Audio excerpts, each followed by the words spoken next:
Aries, welcome to your 5-card movie star spread. As per usual, you can click right on that description box below and it will talk about the significance of the spread as well as the placement of each card.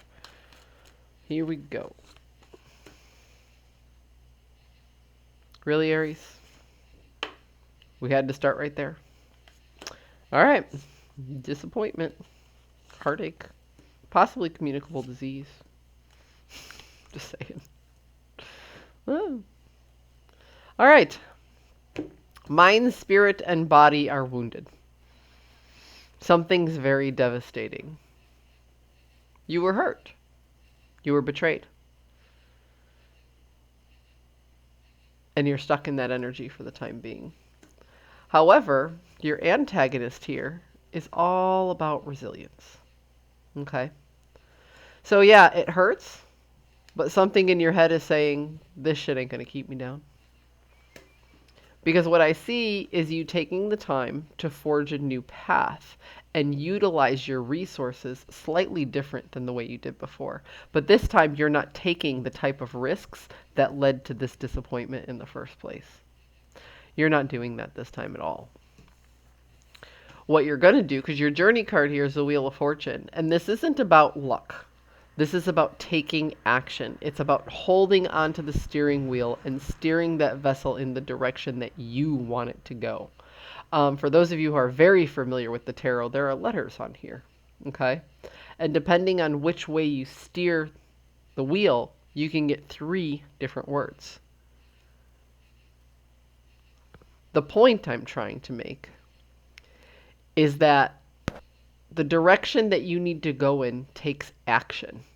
And once you get things going in that direction, that's when the Wheel of Fortune comes in and gets moving. It doesn't just get you to where you need to go without you having to push it and turn it and muscle it in the direction.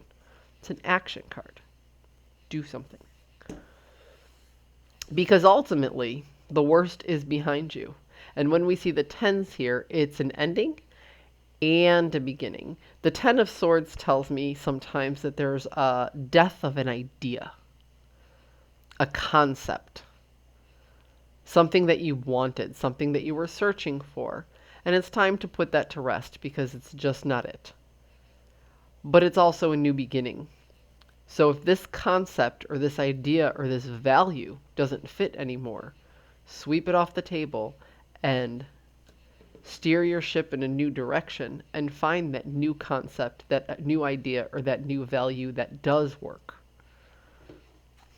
That's what this is saying here. It's literally like sweeping out the old so you make room for the new. You don't know what the new is yet. You're not sure what direction you want to go in, which is probably why you're going so slow.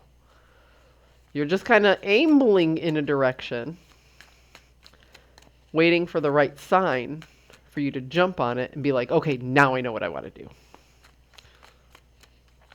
I like that you're not letting this get you down, though. That's nice. Ooh. This could be a financial burden. Because we have the 4 of Pentacles in the inverse and the 8 of Pentacles in the inverse. And we have the Magician in the inverse. So, just like I said, it's kind of like you're taking stock of what you have. And you're holding off on putting in the hard work until you get the idea that you need. Because right now, you feel like your brain might play a trick on you. And if you put too much work in too soon, you'll only have to let it go to start all over again. Okay?